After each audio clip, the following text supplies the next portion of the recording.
Good evening. We will reconvene our regular session of our Board of Education meeting for August the 26th.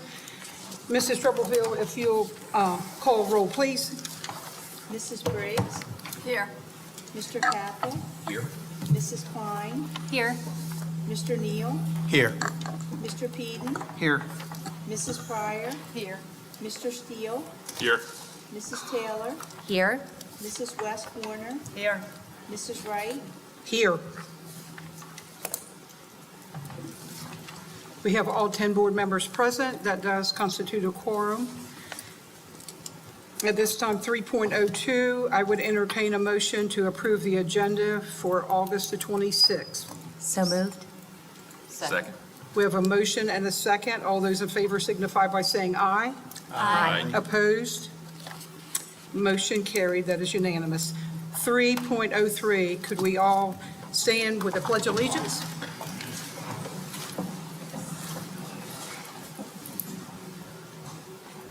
I Pledge allegiance to the flag of the United States of America and to the republic for which it stands, one nation, under God, indivisible, with liberty and justice for all. You may be seated.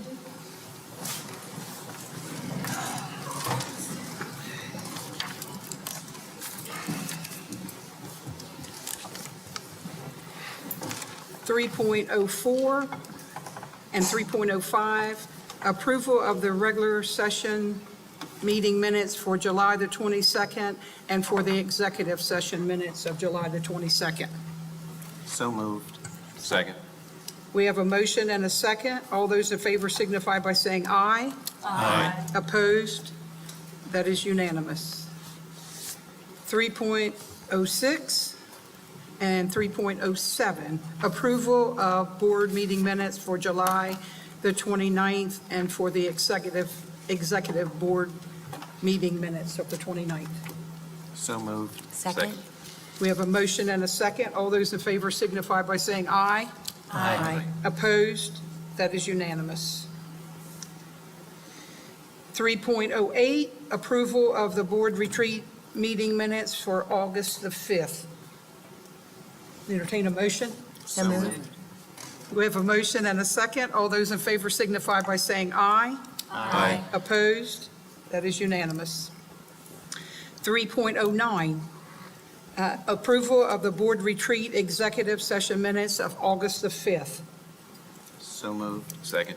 We have a motion and a second. All those in favor signify by saying aye. Aye. Opposed? That is unanimous. Recognition, 4.01. Thank you, Mrs. Wright. Would you join me at the podium?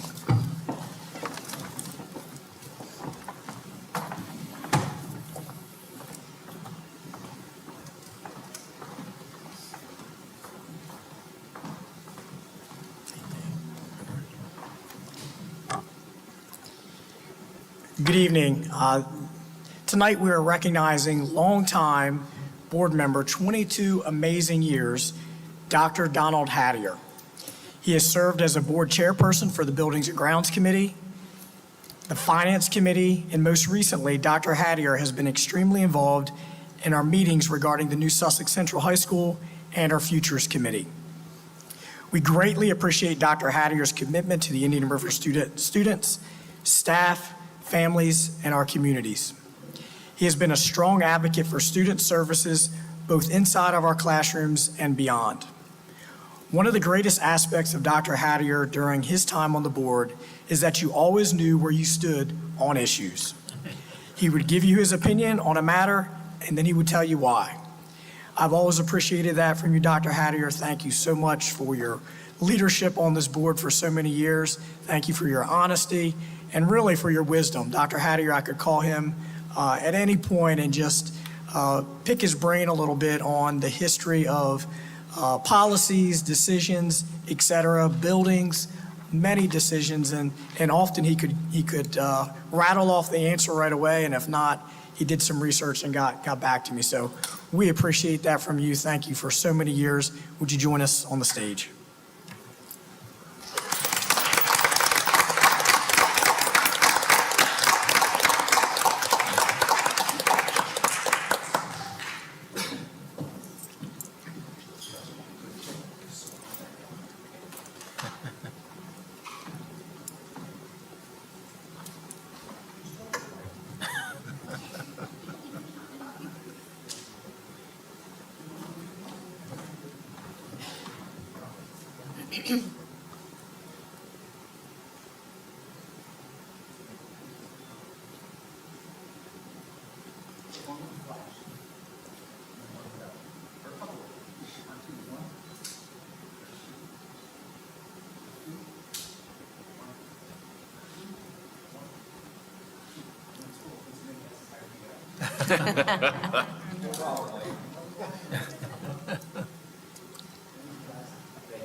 And now we come to a time in our meeting where we have public comments.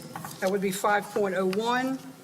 I would just read to you that the school board welcomes the opportunity to hear from the public during our public comments session at the beginning and the end of each public session. Members of the public speaking as individuals or a member who represents an organization will be allotted up to 3 minutes. As per board policy BDDH, in order to comply with the First Amendment, the board will not entertain protracted public comment with an in favor of or an against a staff member. If a speaker makes defamatory statements or invades the privacy rights of a student or employee, the speaker is responsible for such statements and may be held liable. We thank you for adhering to this policy when sharing your public comments. Okay, the first person signed up, Samuel Clark.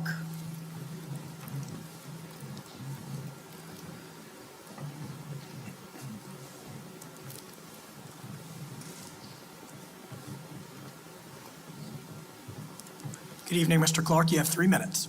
Good evening, school board members and community members. The Individual with Disability Education Act is a law that makes available a free, appropriate public education to eligible children with disabilities throughout the nation to ensure special education and related services to those children. The key word for me is the statement is appropriate. My name is Samuel Clark, but most of you already know me. I sent all of you and the Indian River High School administration team an email last week in regards to my son's school choice good cause application that I submitted when I include all of the documents from his therapist and PBH worker who were in favor of the change. In the email, I also let you know that it was denied. I will share that it was very disappointing to not receive a response from not one board member. As simple I have received would have been sufficient enough. Thank you, Dr. Owens, for your response. I will also share that I already was made aware that the approval for my son's school choice until it reached the building level, that is. Now I will read something that came right from my son's mouth in regards to returning to Sussex Central High School. I feel like Sussex Central is not a good fit for me because I worry about people knowing where I was at last year and what me and my family have been going through. I don't want people to make fun of me and call me names. I'm afraid of what I will say or do if these things happen to me. I don't feel safe at that school because too many people know my past and I'm triggered by many of my biological family. I just want to go to school where I feel supported by my adopted family and leave the past in the past. I have spent 5 years working my tail off to get my son to trust and feel safe and expressing his true feelings, and that I will do right by him even if I have to stand alone. My son not only needs a fresh start, but he deserves it. Because what you don't know is for over 12 years, he was abused and mistreated. After living in 12 years of torture, he was then placed into the foster care system. There's where you would think that it would get better. Absolutely not. Instead, he was let down over and over again until he met me. My son has done the hard work of breaking down the walls to find one person that he's trust, and that is me. And I'm not going to let this district look past my son's disability and not do something about it. The last 2 years of my child's education should be an environment where he can flourish. He deserves to have the environment where he can feel safe and simply just be a kid. I'm not sure what else there is for me to do, but I need this district's support. 10 seconds. If you cannot grant his admissions into Indian River High School, then there must be a receipt resolution. I also think it's unfair that the schools are not provided with the answers or resources to share with parents, but instead left to figure out the problem that's not a real solution than the placement. In order for kids to thrive, they must feel safe physically, psychologically, and emotionally in their environment that we place them in. As board members, I can only assume that you hold the position because you are champions for students in our district. So I just ask you to be a champion and put words into action. Thank you, and I look forward to hearing from all of you. Thank you, Mr. Clark. If I could just provide you with a bit of information. The board did receive your email, and I replied to them and let them know I would reply to you and look into it on their behalf. So that's likely why you didn't get a reply from many of our board members. Just I took care of that for them. Okay? Thank you. Thank you. Okay, next up, Wendy Mears.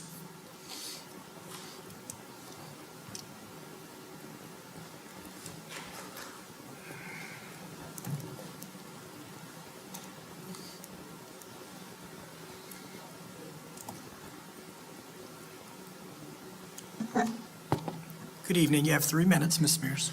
Good evening. I'm Wendy Mears, STEM engineering educator for Indian River School District, child advocate, and adult child sexual abuse survivor. I came back this evening to inform the board and the public that before exposing the political and institutional corruption that worked together in trying to take me out and ruin my reputation, I did reach out to 4 board members prior to exposing these criminal activities. I truly did not know who to trust on the board. As I'm learning in my journey, we are living in a satanic world, and the enemy has his way of being affiliated with children and vulnerable adults, meaning being a part of these institutions, organizations, etc., that are supposed to be protecting and advocating for them.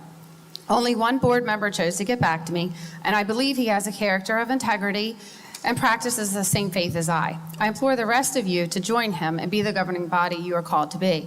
The brief recap of what I exposed should be scary, and our community should be concerned. I want everyone to know, including the state senator involved.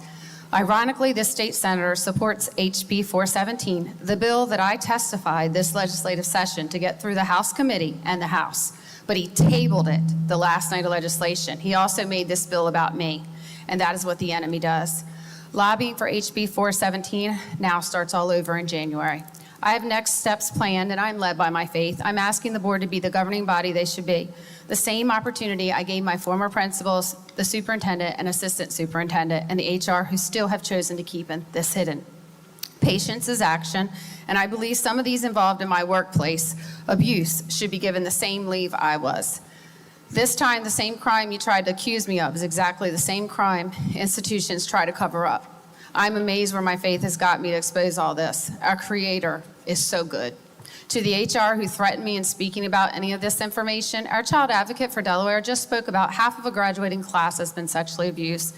People need to be talking about the ick. Many are living with it.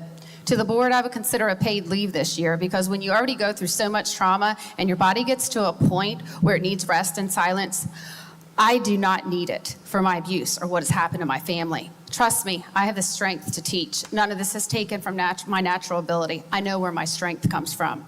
I would take the offer for recovery from workplace abuse, and I know it calls for more institutional bravery. There's so much that is wrong in my story. To the board, this is your chance to lead. Everything rises and falls with leadership, and I believe the superintendent had no idea what was happening to me. But when given the opportunity to lead, he failed. It is tough doing the right thing and wanting to be liked, but as a leader, it is detrimental knowingly to do the wrong thing. I thank the board for allowing me to speak. I will leave you with this quote by Edmund Burke. The only thing necessary for the triumph of evil is for good men to do nothing. But I also know when you step in faith, God will step in power. Thank you. Thank you. Kimberly Elliott.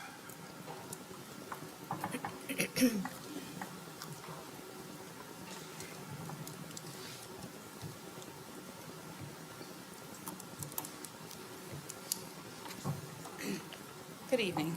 I'm Kimberly Elliott. I'm a grandparent of a child in the Indian River School District, and I'm also Wendy's note taker in public policy meetings. I have been with her since the beginning of this unfolding journey, and I'm here to inform the board and the public about HB 417, a national movement where it gives a child that has been raped or molested a chance to come forward at any time civilly if abused in an institution or organization where no time bar will signify whether or not it's too late to receive justice. Representatives reported back to us that Delaware schools and private institutions called in on the night that the HB 417 bill was tabled and in the past legislative session. They are requesting safeguards be put in place in this bill. The question should be, why are we safeguarding these institutions and organizations that covered up children being sexually assaulted? It is basically saying that you can rape or molest a small child and get away with it as long as you can hide it long enough. In Delaware, the latest news we have is that we have one school counselor exposed for raping 5-year-olds who gave fake degrees to the Department of Education and got by with it. We just had a young technology teacher in the Laurel School District who was exposed as the superintendent's son for obtaining child sexual images. We just had a big prostitution ring busted in the town of Georgetown. Yet how can we forget Dr. Earl Bradley, who sexually molested many generations of our children and is now known as the biggest pedophile in our nation? It took something that evil to even get this bill initiated, and now Wendy is making sacrifices to eliminate the civil statute indefinitely for survivors in the state of Delaware. Look at what has recently happened with high school student in your own district. I applaud the board for doing the right thing, no matter who the person was, and more than anything, I applaud the mother and the child for doing the righteous thing.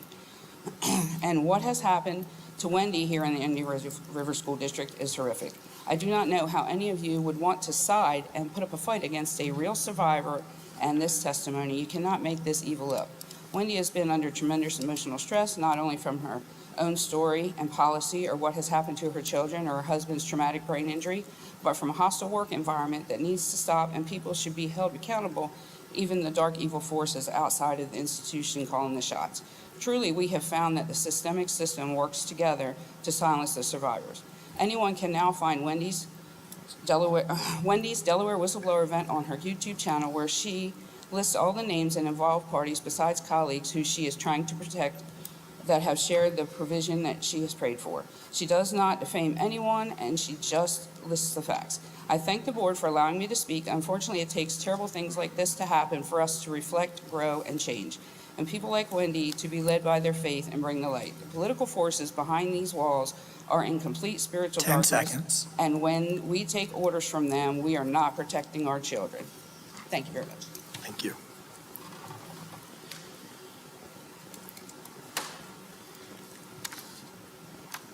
Christina Wright.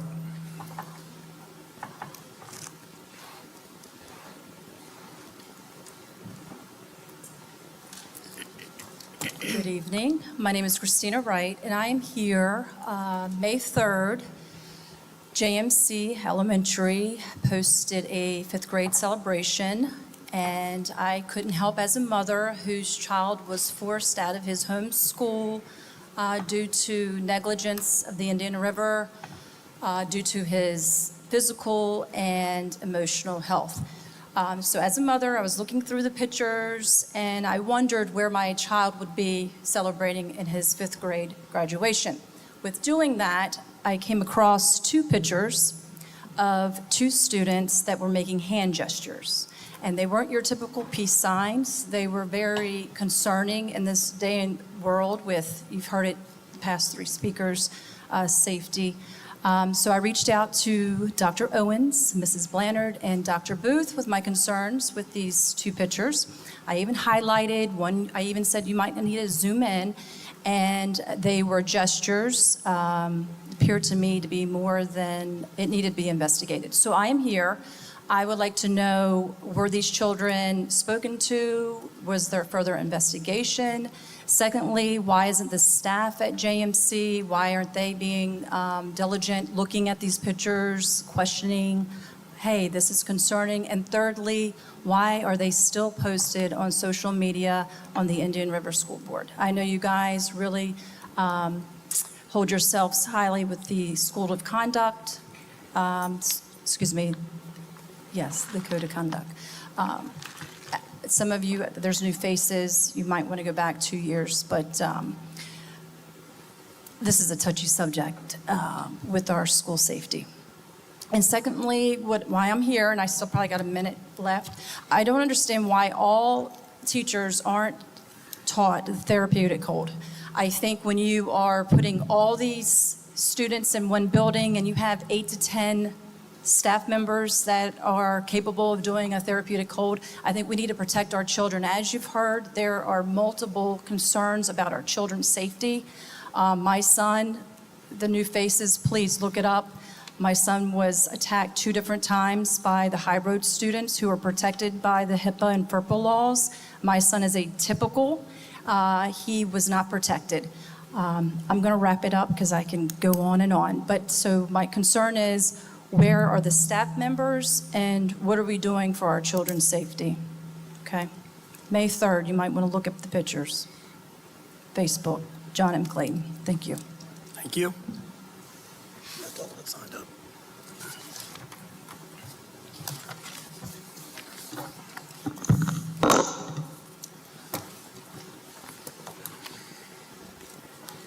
Okay, we move on to 6.01, or 6 new business. 6.01 is school choice applications for 24-25 school year. Mr. Lewis? Good evening, everyone. On your board docs this evening, you will see a total of 25 school choice applications. We are asking to accept 23 of those applications, decline 1 due to discipline, and decline the second one due to discipline and attendance. Any questions? I'd entertain a motion. Second. We have a motion and a second. All those in favor signify by saying aye. Aye.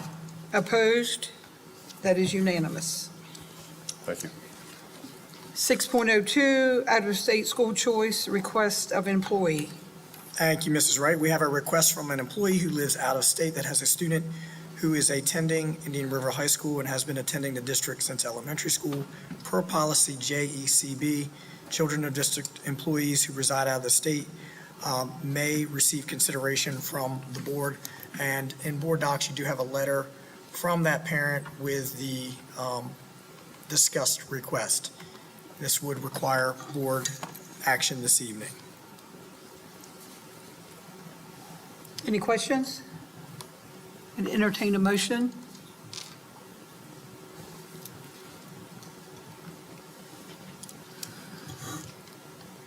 I'll make a motion to accept. We have a motion. Do I have a second? Second. We have a motion and a second. All those in favor signify by saying aye. Aye.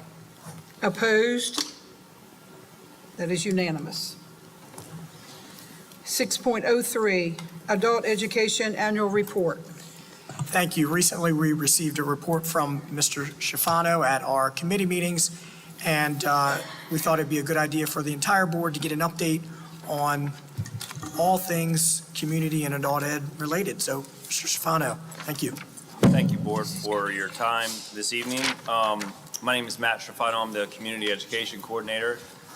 We just wrapped up our first full year of community education back up and running, so we thought it'd be a great opportunity to kind of just give a high-level overview of how the year went. This past year, we were able to offer 53 different programs, split between both youth and adult programs, and serviced over 1,200 participants throughout our community in one of these programs, which is great. We had a lot of existing programs that we just kind of renewed and rejuvenated, but we also had some new programs that we kicked off. We had women's indoor field hockey. It was a brand new program that we did. We had girls lacrosse. We've always had boys lacrosse clinics. We offered girls lacrosse clinics this past spring at Indian River High School, which was requested by the public that, hey, how come, it's only boys out there? How come we can't have girls? So, we did that. And we also added some ESL courses this past spring, which we haven't had in quite some time. The last full year that we had community education was pre-COVID 2018-2019 school year. Most of those programs that we had then, we were able to get back up and running within this first year. There were a handful of programs that they had historically that we had not gotten into for one of two reasons. The first is college planning programs. We actually moved them out of community education and back into the high schools. So we actually offer seminars for parents with college-bound kids in-house, both in Indian River High School and Sussex Central High School. And then we had a handful of adult-type programs that we haven't gotten back up and running yet, which kind of leads us to the direction for next year and beyond, or this year and beyond. We actually just started this year off tonight. I just came from Sussex Central High School with 150 enthused flag football kids signed up. We kicked that off this evening. But we are going to try and expand our adult programs that we offer. A couple of areas that we're going to do that in. We have a health planning seminar that we're going to be offering this fall for adults in our community. They're going to touch topics such as acute care, outpatient options, home health, as well as hospice care. I'm working with Erin Sharp. She's a professional in that industry, and she's pulling together a panel of professionals to provide just some really good information for people in our community that are, unfortunately have to deal with these circumstances, whether it's for their own family or themselves or, people they care for. We're also launching a financial planning seminar, 4-pack of classes this fall. We're partnering with some professional financial advisors in the area, and they're offering just, again, some free advice, really. These are free seminars for adults in our community to come and learn about financial investing, healthcare and retirement, and what you're faced with when it comes to retirement, as well as Social Security basics, right? These are all questions that are unknown for a lot of people, and just offered that as an option to learn about it. And we can go in a lot of other different directions. We're going to try and reach out to our community to see what they're looking for. It was suggested maybe to go and put out a survey or somehow reach out to the community to see what are some other adult type community programs that we'd like to offer. The mission of this board when we started community education back up was to say, hey, let's open up our schools back up. Let's offer their community places to go to learn or to be active or what have you. And that's where we want to start, is maybe to go back to the community and say, how else can we build? So that's kind of a recap and a direction of where we're going forward. If you have any questions, let me know, but that's where we're headed. And I'm excited about it. Any questions, concerns, or comments? Great work. All right, Thank you. Thank you. Thank you.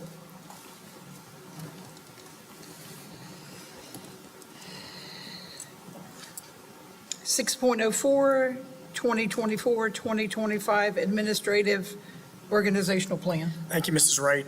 Per board policy, annually, we take a look at the organizational structure within our organization. So you will see in board docs a graphic that lists the various roles and positions under each department. And I'm happy to answer any questions with the organizational plan.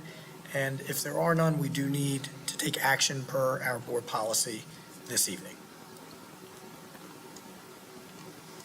Any questions, concerns, comments?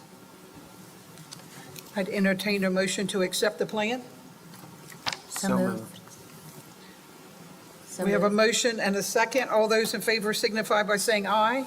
Aye. Opposed? That is unanimous.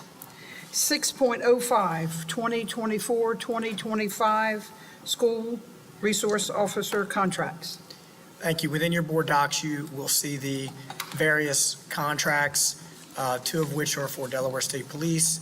One is Millsboro Middle, one is Selbyville, one is Georgetown, and one is Ocean View.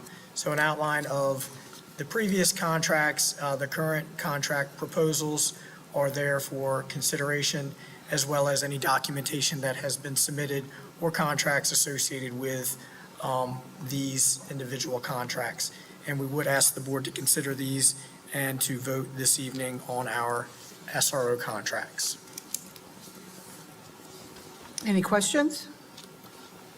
I would entertain a motion to accept. I make a motion, we accept 1 through 4 and the offer that is on number 5. Okay. With a review, annual review. Yes, with an annual review as well. There were two offers. Which offer, just so we're specific for I that? would say the offer, the amount offer, Yes, the 40,000. okay. Second. We have a motion and a second. All those in favor signify by saying aye. Aye. Opposed? Abstain. Mrs. Troublefield, will you hold the board, please? Mrs. Briggs? Yes. Mr. Cackle? Yes. Mrs. Klein? Yes. Mr. Neal? Yes. Mr. Peden? Abstain. Mrs. Pryor? Yes. Mr. Steele? Yes. Mrs. Taylor? Yes. Mrs. West Warner? Yes. Mrs. Wright? Yes. 9 yes, 0 no, and 1 abstention. The motion carried.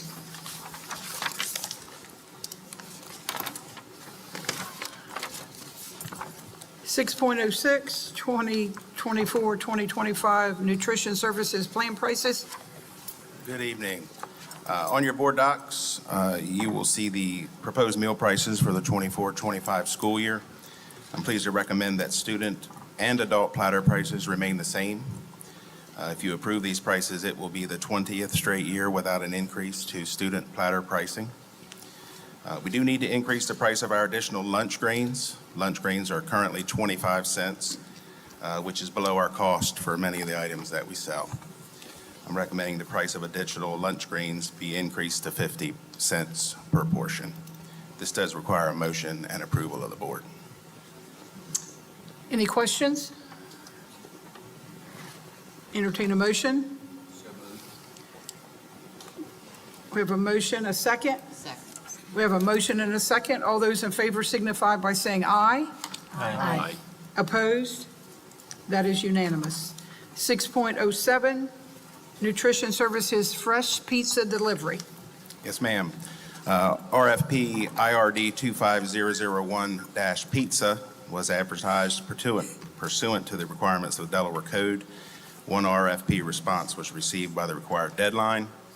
The prospective RFP packet was analyzed, and based on the scoring sheets, I recommend RFP 25001-pizza be awarded to DP Inc., trading as Domino's Pizza, and this does require a motion and approval of the board. Any questions? A motion to accept? So moved. Second. We have a motion and a second. All those in favor signify by saying aye. Aye. Aye. Opposed? That is unanimous. Thank you. Thank you. 6.08, bus aid scale. Last month, we talked about increasing the bus driver scale, and I told you that there was no increase to the bus aid scale, even though that had not been communicated either through the finance directors or the transportation supervisors. But we subsequently found out that it has, and it actually is tied to the service paras, so when they get an increase, the bus aids get an increase. The proposed scale in front of you tonight matches the state scale, so it is what the state pays us for the bus aids. There's no local increase on top of that. Any questions? I'd entertain a motion to accept. So moved. Second. We have a motion and a second. All those in favor signify by saying aye. Aye. Opposed? That is unanimous. Thank you. Thank you. 6.09, Certificate of Necessity, Indian River High School Culinary Program. Thank you. Over the last few months, we have had a great deal of discussion associated with the development of a certificate of necessity to support the new culinary program at Indian River High School and the capacity impact of increased enrollment within the school. Most recently, during our Buildings and Grounds Committee meeting, the school administration, Dr. Jones shared a presentation that outlined the concern and the impact of 4 possible certificate of necessity options. We asked the team to present to the entire board tonight, as we will need to submit the approved certificate of necessity at the close of this month. The certificate of necessity process is a formalized process required by the state that directs districts to apply for the ability to receive future funding for needed capital projects, pending the approval of a subsequent referendum. Thus, approval tonight simply grants the district permission to apply to the state so that we may be considered among others who are submitting for future capital projects. An important consideration should our certificate of necessity be approved by the state, it will likely be part of a 2-question referendum in the future. As has been discussed for some time now, in the near future, the district will need to move forward with also a current expense referendum. Current expense referendums occur typically every 5 to 7 years and support the general operating expenses. Thus, a future referendum may consist of 2 questions, one for the capital project that you'll hear this evening and that we will review, and one for current expenses. That said, while you will see the impact of 4 potential options this evening, our team is recommending option 3 this evening, as we feel that this is the most fiscally responsible option to address the needs of Indian River High School. So at this time, we've asked the Indian River team and our district folks, including Dr. Jones and Mr. Dooley, to present the board why we feel this certificate of necessity is needed and the potential options. And again, the board would, if approved, will need to look at the options, and we recommend option 3 this evening. I also want to take a moment to thank everyone that was part of this process, including our architect firm that assisted with designing of the project and completion of the certificate of necessity for consideration this evening. So thank you all. I know a lot of work went into that. So Mr. Williams, good evening. Good evening. Before Dr. Seifert shares the presentation, I just wanted to give a little bit of background, a little why behind where we are at this point. With the current enrollment increasing at Indian River High School over the last several years, we have found a need to add another additional pathway. Pathways are required by the state of Delaware for students to complete 3 years of a pathway. And some of the pathways we currently have are nursing, ag, business, construction, just so you would be familiar with what we currently offer.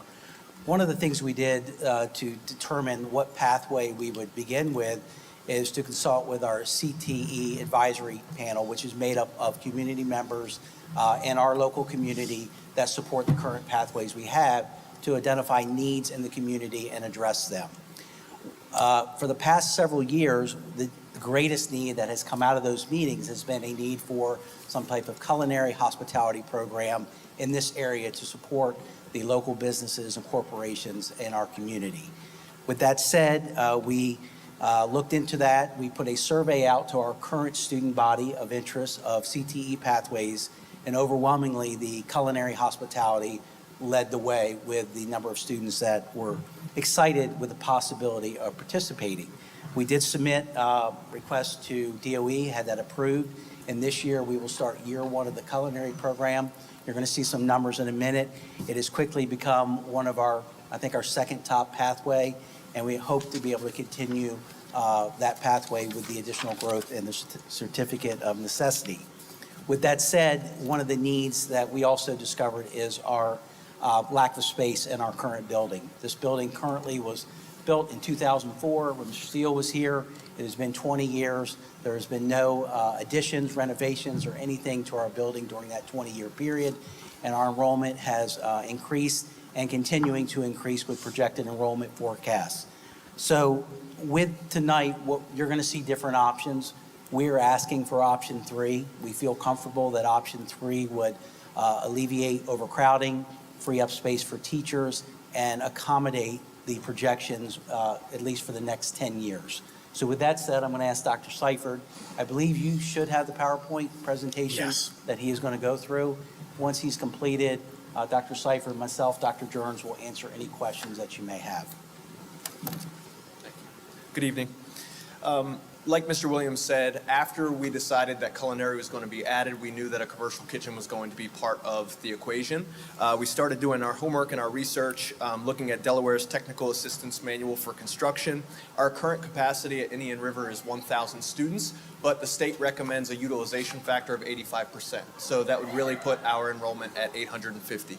Also, in the assistance manual, it suggests the average class size for CTE classrooms, especially ones like culinary or construction that require specific equipment, to be at 21.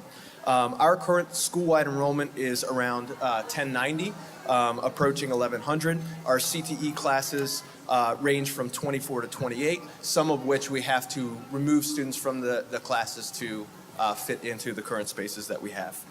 Current matriculated forecasts show Indian River High School above 1,000 students through 2028. So the problem is not going to get any better, and we expect to be more crowded in coming years. The next slide shows the current matriculation. Basically, we took the students in the lower grades and brought them up through the high school years, so you can see what the expected class sizes would be. This does not take into account the growth in the area. So if a new community comes in, we can't really account for that in our calculations. You'll see that the highest year there is next year at 1094 with a bit of a dip. With that said, there is growth in current communities. So what we have for you here, I believe it was discussed at the Futures Committee, but it shows neighborhoods that would accommodate single-family homes that we would expect children to come with them.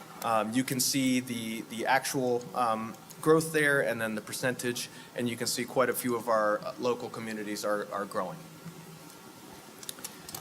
So with that, not only are some growing and families are moving in, but we also have new projects and new communities that will be built soon. So that's hard to project in our numbers as well.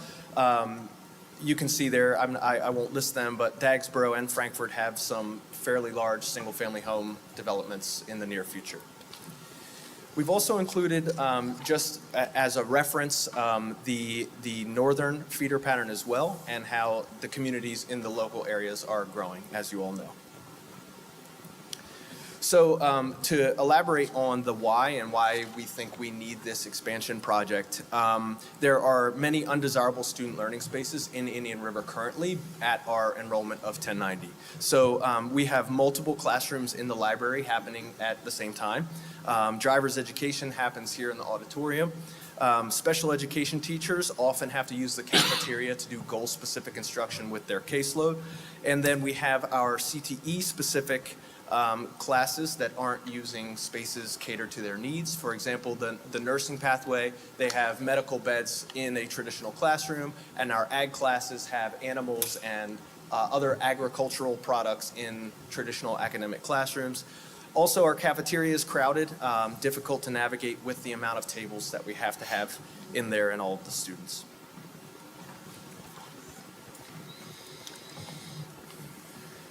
Currently, we also have an issue with displacing teachers due to the volume of classes we have to offer to our student body. So 42 teachers currently give up their classrooms during planning, 37 of which give it up for one semester, 5 do not have their classroom for the entire year. And then we also have 12 teachers that do not have their own room to teach. So that doesn't include special ed teachers that don't have their own classroom, like the ones I mentioned in the cafeteria, but those that have their own content that they teach. So you can see there that we have 3 special education teachers, multilingual learners, math, teacher academy, anatomy and physiology, social studies, and health, to a total of 12 that don't have their own classroom. Additionally, this project and what we're proposing tonight would allow us to develop our programs in CTE. So like Mr. Williams mentioned, we do believe that the community is interested in this culinary pathway, and we do not currently have the industry standard equipment and facilities to support what our community needs. Additionally, this will give us the opportunity to expand our current CTE pathways and give them what they need to give the community the skills and access that they need. So our current pathway enrollment, just so if you're curious, these are based on course requests. This is what students entered as their first choice. Like I said, we can't fully accommodate some of our pathways, including culinary and construction, based on the specialized equipment. So some of those actual enrollments are lower because of the space not being adequate. And then a brief overview of what started all of this. This is an overview of what will happen in our new culinary pathway starting this year. So in level 1, it focuses on safety, preparing food, understanding the industry, getting students prepared for what the industry has to offer, and then some basic cooking and food preparation on some burners in the classroom. We do have the level 1 kitchen classroom set up right now with basic workstations and some tabletop appliances. Level 2 gets more into menu design and preparing higher level foods, including ranges and ovens that should really be in a commercial kitchen that will make do in the meantime in our level 1 kitchen. And then by level 3, our students should be prepared to compete in the statewide ProStart competitions, preparing a menu for a larger audience. And then in level 4, based on our conversations with our community members, we want to get our students out into the workforce doing structured internships. This pathway does articulate credits to Del Tech. We also offer certifications. The big one for our community members is the Serve Safe Manager certification that our instructor is trained to implement and give the certifications to students, and will participate in state competitions in Skills USA and ProStart. So what this would offer as far as physical space and what we've requested in the CTE Center that you've seen, it would offer 2 classrooms for the culinary and a shared commercial kitchen. It would allow us to expand to have more students in the pathway, and then also practice on state-of-the-art equipment that we think the industry would very much appreciate. It also includes a satellite or auxiliary cafe. This would allow us to bring some of the students in the cafeteria over into the satellite cafeteria to relieve some of the pressure there, and also give our students some opportunity to possibly help with food prep and distribution. For the health sciences, we would be asking for 2 classrooms and a shared CNA lab. The CNA lab would have the hospital beds, access to water and towels, the things that they would see in a hospital room. And then also an anatomy and physiology space. Currently, our anatomy and physiology teachers have to take the anatomical models from classroom to classroom. This would allow us to have them stationary and improve the learning experience for students. And then in agriculture, like I mentioned, they're currently using academic classrooms for animals, plants, and other agricultural products, so having their own space catered to their needs would improve the learning experience for them as well. For Teacher Academy, the classrooms would pretty much be academic classrooms, maybe with some flexible seating, but currently Teacher Academy does not have any classrooms, so that would be adding permanent classrooms to the pathway. And then in construction, like I said, we're currently not accepting all of the students that put in requests for this pathway, and more space would allow us to build bigger projects, including framing walls, building sheds, and other large-scale community projects. And then our STEM and computer science, currently the robotics team associated with our STEM program often uses the stage. They'll set up, they'll break down, they'll set up, they'll break down. Having a STEM-specific area would allow them to practice robotics more often without having to break down the space. So then kind of the total numbers and the final summary there is on that chart. We've presented and looked into multiple options. Like it was mentioned, we're offering option 3 or 4 at this point, and option 3 being our preferred. You can see that the utilization factor is well above the projected enrollment for option 3, enough that we feel comfortable that growth would be sustained in this projection. In option 4, doing some more research, we found that there would be empty classrooms with option 4. So on the onset of this construction, we would predict that some of the classrooms would be vacant. So in summary, Our main priorities here are to provide adequate space for our growing population so that they have a safe and appropriate learning experience, to provide industry-specific classrooms so that students are leaving us with the credentials and experience to be productive members of our community, and to allow teachers to have access to their rooms during planning and to have adequate learning experiences for what they teach as well. Thank you. So with that said, Dr. Gentry, any questions that we can answer or elaborate on or give you more information that you may need? I know a lot of this was shared in Buildings and Grounds. I know some of you may be seeing it for the first time, so any questions that we can answer, I'd be more than glad to. Any questions, concerns, comments? I think it's a good program. I think it's been needed in this area for a long, long time. And I'm glad we have the opportunity now to do this for the kids, being though this is a very, very big business in our school district. And one of the things we focus on, you know, not all kids are going to college, and we really want to strengthen our CTE pathways. There's a lot of servers in the community, but we're talking more culinary, food prep, designing menus, designing layouts of restaurants, taking it to the next level. We have partnered with Sodell and Common Ground and gotten a lot of really good feedback from them about what they need in the industry, and have full support of our community members that this will benefit in the long run with our students doing internships and hopefully going to work for some of these corporations and companies. So we feel that even going to referendum, we are going to have in my opinion, a large community support from corporations in this culinary hospitality that maybe we typically don't always have in a referendum, but there's something in it for them as well. But more importantly, it's going to benefit our students, and they're going to leave certifications and qualifications where they can go right into a trade, or they could continue to Del Tech or a four-year college and get a degree in culinary. So either way, it's going to accommodate them. So we're excited. We have a phenomenal teacher that we have in this program. She's actually a former employee of Sodell. So we're really excited to get this started, and we're hoping we can get it approved so it doesn't stall with not having the adequate space to continue the program. Thank you. I know it was mentioned that there were no growth calculations, and I see Frankfurt and Dagsboro listed, and in District 5, I believe it's near Miss Taylor's house, they're building that huge development in Selbyville. Why is that not included on this list? Because I think that's the largest project potentially in the area. I am not 100% sure, Dr. Seifer. Neither am I, but I do know that the information came from the futures meeting. Okay. And my guess is because it didn't include the demographic of the type of housing that would bring new families into the district. I think you're right. I think the reason it wasn't included, they thought, in looking at the demographics, that it would be more of retired families instead of young families with children. Yeah, that was one of the variables that's part of each of our discussions. Not only the growth in the southern end, but also in the northern end is, we know it's here, we know it's coming, and it has been here. Some areas more prevalent than others, but we don't know what populations will enter into these communities. All we know is there's a lot coming, and we're trying to anticipate that, thus this program. So not sure if that answers.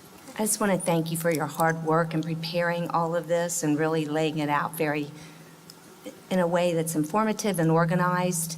And I think it's a win-win, for the students, for the families, and definitely for the district. This is also a really creative solution to the overpopulation of the school, too. So alleviating some of that stress from other educators in the building is really important.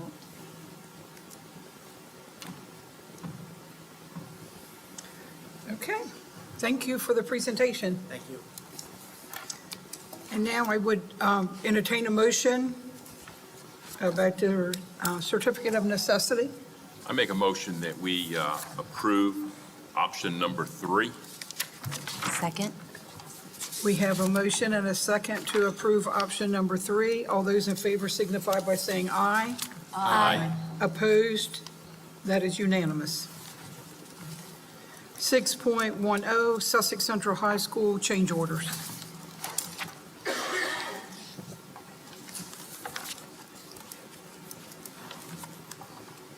Good evening. Evening. Good evening. The following change orders are shown as attachments in your board docs. All have been presented before the Buildings and Grounds Committee and all are being presented as board notifications as they are below the dollar amounts outlined under the board's procedures for change order approval thresholds. Mr. Brad Cowan, standing next to me, with R.Y. Johnson Construction, is here to present the change orders individually. Mr. Cowan? Assume you know how to work this tool? I think so.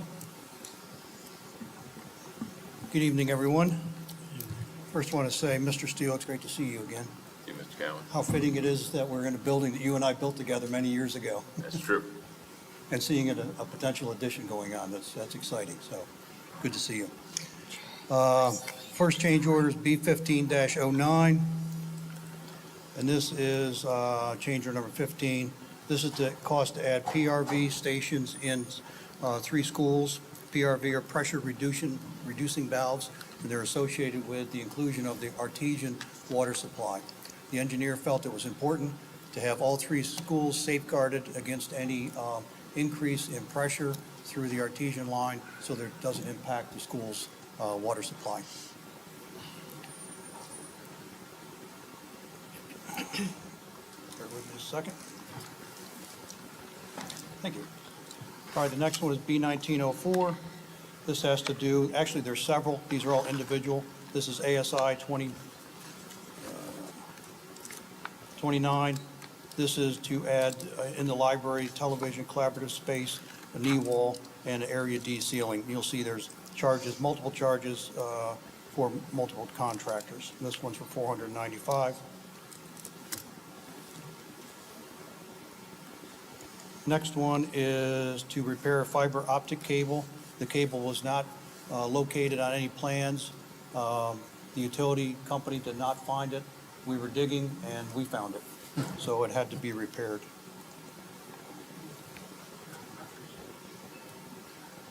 Next one is for the roofing, $5,527. Once the roof was on around the 3-story space, we found a problem with the steel. The roofing had to be removed partially, and then the steel fixed, and then the roofing put back on. So we took care of that issue.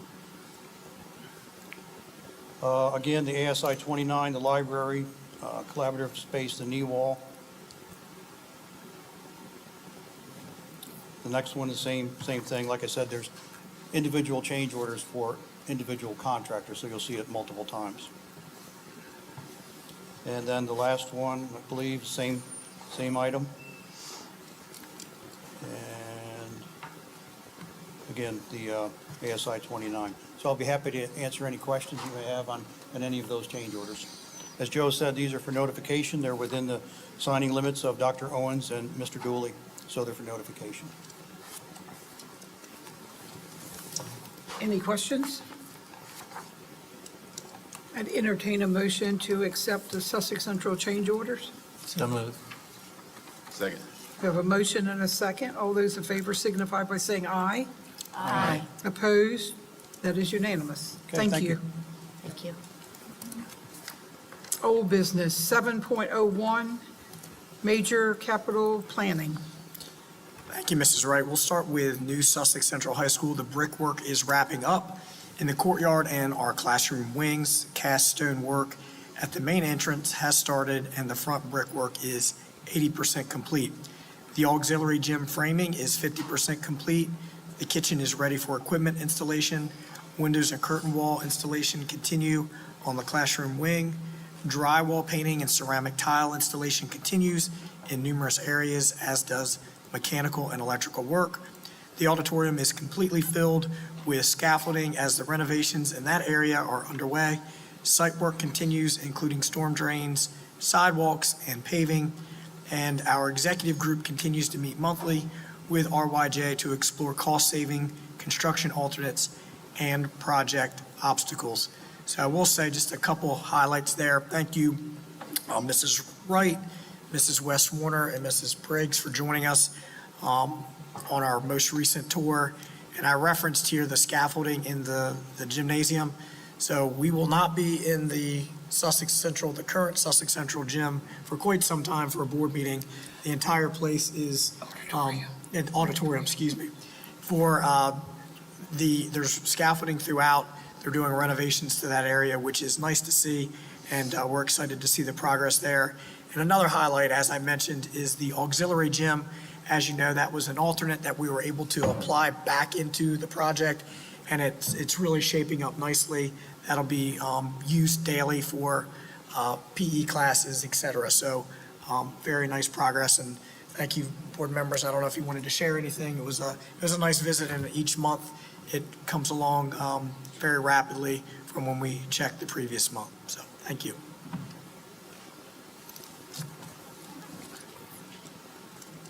Just want to again say thank you to R.Y. Johnson for their hard work and going back and looking at where we can cut costs but still have quality products and production at that site. It's just amazing a year ago where we were and where we are now. And each month as we go into it, you can see it coming together. It's when a wall gets put up, you can vision it then how it's going to be. The classrooms look awesome.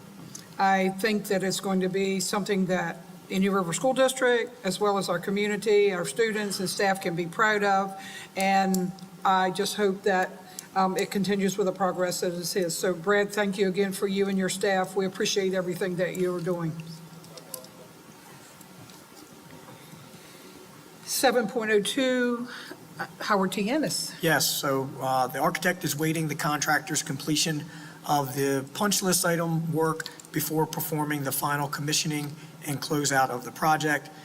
Artesian Water is finalizing their work with the water system, and that will be turned over to their operations October 1st. And as those of you board members that have been with us for some time, that has been multi-years work, and for it to finally be turned over October 1st is we're very proud of that and the work that led up to that transition. Just a question, Jay, on that. Do you punch list, do you know what our items are? I mean, are they just minimal?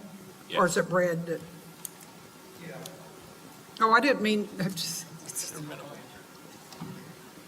Yeah, they're minimal. There was a couple of leaks in the roof.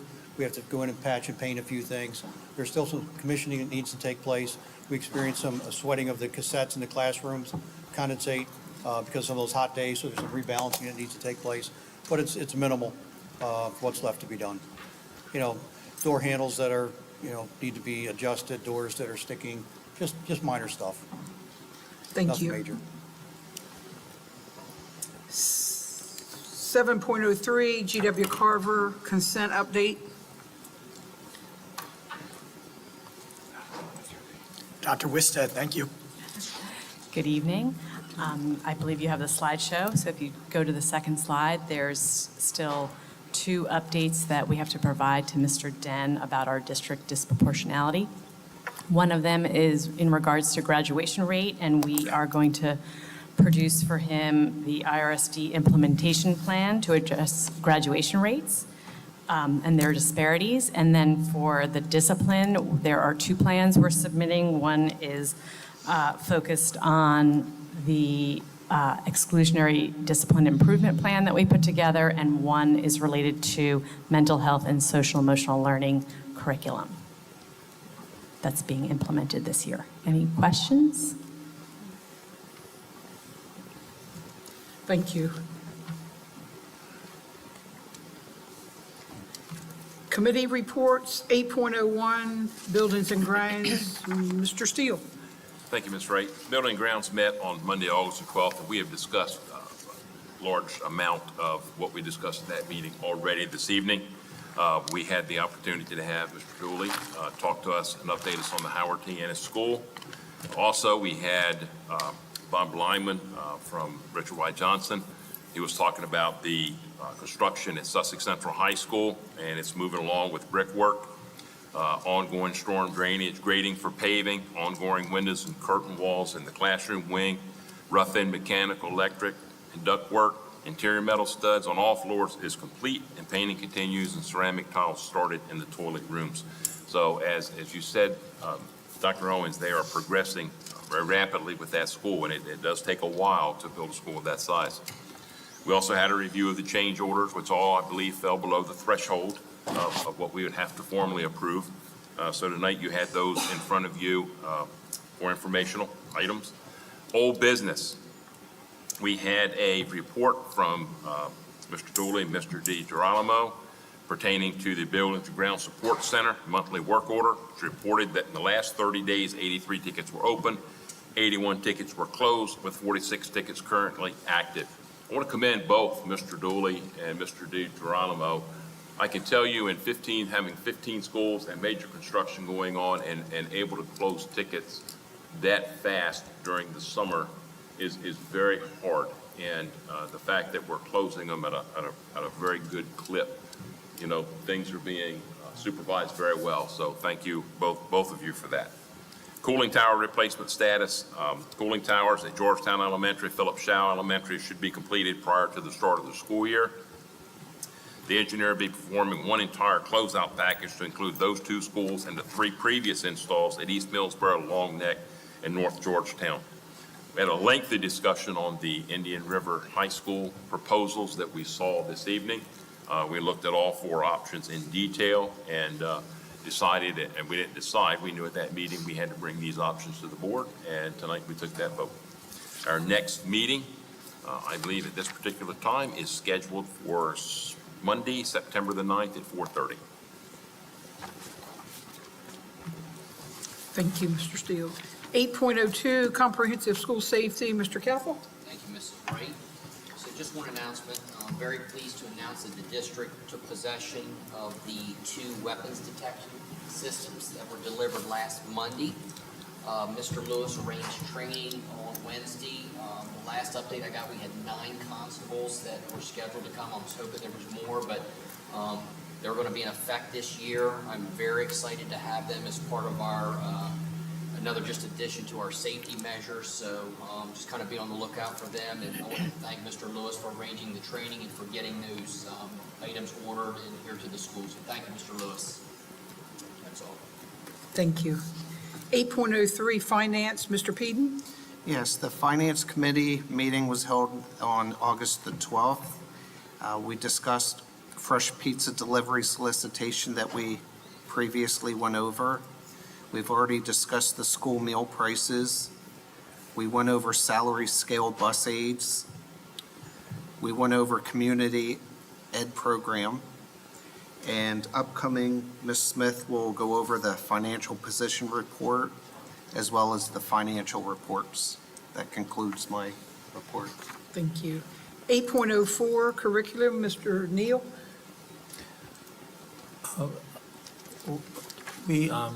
No report. No reports. Okay. 8.05, DSB Board of Directors, Mrs. Pryor. No report. 8.06, DSB Legislative, Mrs. Briggs. No report. 8.07, Special Ed Task Force, Mr. Neal. No report. All right. 8.08, Policy, Mrs. Taylor. Okay, the policy committee met and we approved the minutes as written, and we then reviewed 4 different policies.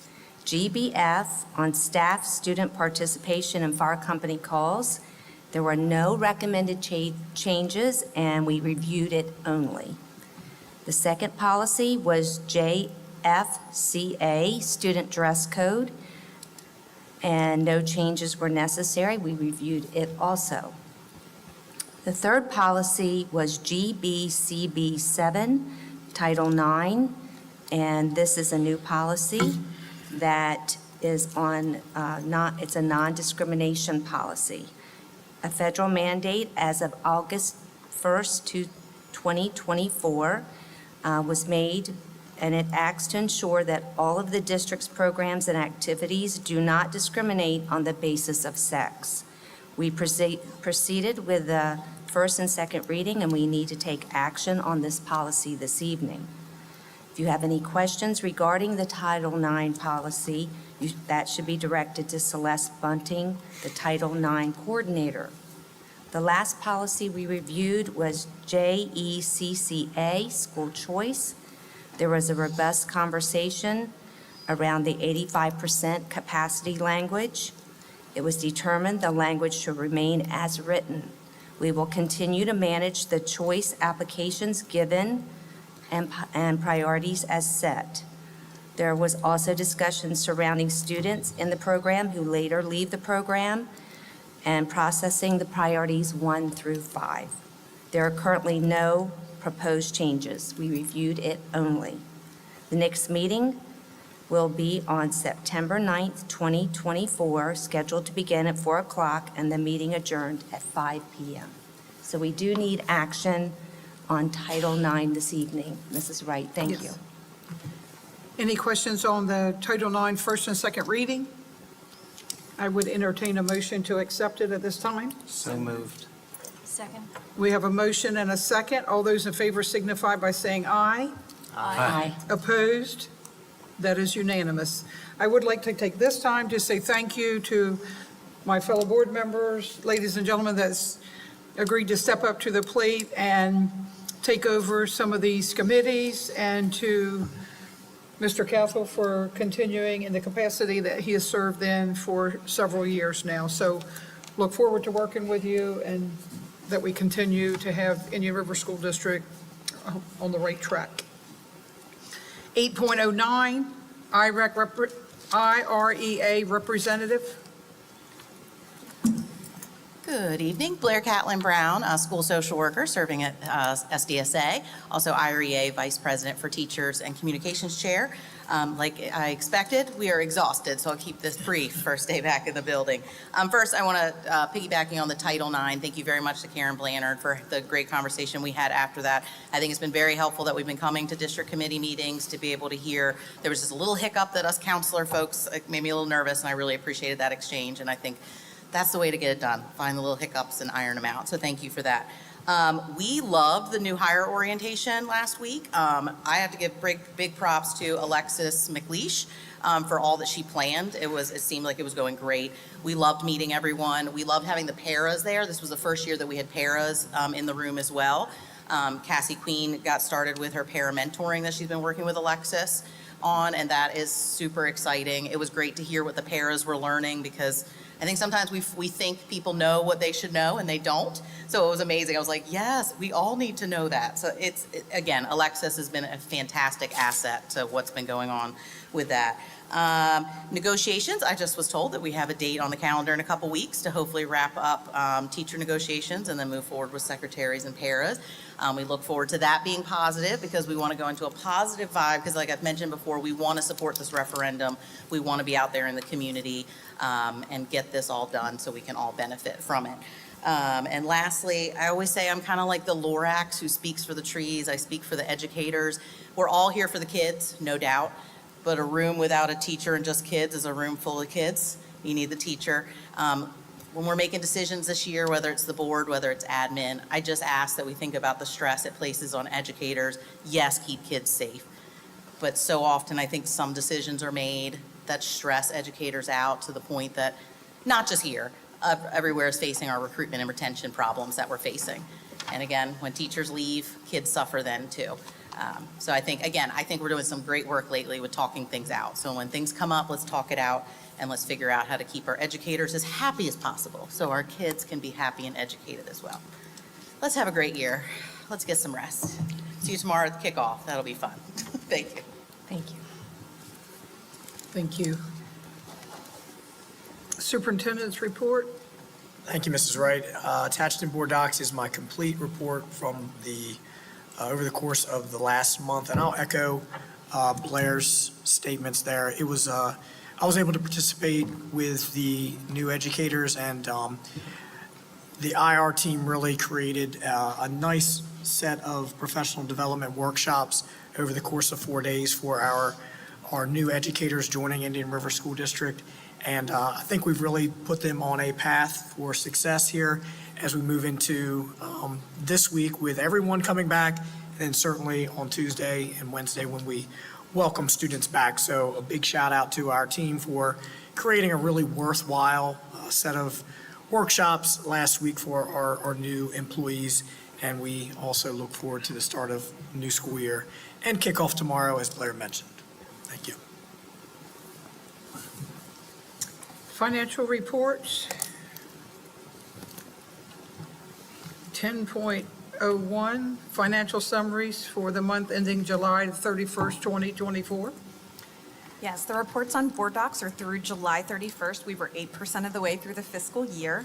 We had received $111.5 million in total revenue, of which $6.3 million is discretionary revenue. Our local tax collections in July were $95,000. We received $112,000 in interest for our June balances. Spent $13 million in total expenditures, $6.5 million of which were discretionary. We spent $174,000 in tuition-funded classrooms and $1.7 million in Howard T. Ennis expenses. Any questions? I would entertain a motion to accept the report. So moved. Second. We have a motion and a second. All those in favor signify by saying aye. Aye. Opposed? That is unanimous. 10.02, detail information for month ending July 31st, 2024. You'll notice in the packet, we have a new way of reporting the student activity funding that I mentioned a couple of months ago, so it backs out anything that has also been awarded. Not super relevant at this time of year as all of the awards have almost all been paid out, but our balance in that account is approximately $64,000. For ESSER 3 funding, again, it expires September 30th of this year. We spent and encumbered about $30 million and have about $1 million remaining. We have $4.8 million in federal funds available and are holding $1.4 million in donations and internal accounts. Any questions? I would entertain a motion to accept the report. So moved. Second. We have a motion and a second. All those in favor signify by saying aye. Aye. Opposed? That is unanimous. 10.03, major capital improvements for month ending July 31st, 2024. In July, we paid out $7.2 million in major capital expenses. Would entertain a motion to accept the report. So moved. Second. We have a motion and a second. All those in favor signify by saying aye. Aye. Opposed? That is unanimous. 10.04, minor capital improvements for month ending July 31st, 2024. For the funds that remain open and available, we have spent and encumbered $4.2 million and have about $355,000 remaining. Remember, these are the funds that once we get our tax collections in October, we'll have enough to match and get the state share for our FY25 allocation. I'd entertain a motion to accept the report. So moved. We have a motion and a second. All those in favor signify by saying aye. Aye. Opposed? That is unanimous. 10.05, financial position report. This is the report that's due to the state 3 times a year that takes our ending balances for this one as of July 1st, 2024, and projects out our income and expenses, both salary and non-salary, for our local appropriations and then some state operating appropriations. So with that, we're projecting to have a balance of just over $17 million at October 15th. But I think it's important to note that $13 million of that is coming from projected income for this period, which includes a significant amount, about $3.8 million in indirect costs that we are getting from ESSER 3 since we are at the end of that appropriation. I'd entertain a motion to accept the report. So moved. Second. All those in favor signify by saying aye. Aye. Opposed? That is unanimous. Thank you. Communications, 11.01. Thank you. We have 4 requests this evening: an overnight trip by Sussex Central High School FFA, September 12th through 15th to Springfield, Massachusetts. That's their Eastern Regionals. Number 2, overnight trip by Sussex Central High School FFA, September 24th through 25th to Camp Barnes in Frankfurt. 3rd, overnight trip, Indian River High School FFA, 12th through 15th, also Springfield, Mass. And finally, overnight trip by Indian River High School FFA, October 22nd through 26th to Indianapolis, Indiana. Those do require board action. Any questions on those? I would entertain a motion to accept. So moved. Second. We have a motion and a second. All those in favor signify by saying aye. Aye. Opposed? That is unanimous. Personnel, 12.01, personnel agenda for August the 26th, 2024. I would entertain a motion to accept it. So moved. Second. We have a motion and a second. All those in favor signify by saying aye. Aye. Opposed? That is unanimous. 12.02, personnel addendum for August the 26th, 2024. I make a motion to approve. Second. We have a motion and a second. All those in favor signify by saying aye. Aye. Opposed? That is unanimous. 12.03, contractual agenda for August the 26th, 2024. So moved. Second. We have a motion and a second. All those in favor signify by saying aye. Aye. Opposed? That is unanimous. 12.04, we do have some retirements, and we say congratulations to them, and we wish them the best in their new endeavors. 13 is public comments. We come to another time in our meeting where we open the floor up for public comments. At this point in time, no one has signed up, but if there's anyone in the audience that wishes to come forward and speak, they may do so at this time. Seeing none, we will move on to adjournment. I would entertain a motion to adjourn. Second. We have a motion and a second. All those in favor signify by saying aye. Aye. Opposed? The motion is adjourned. The meeting is adjourned.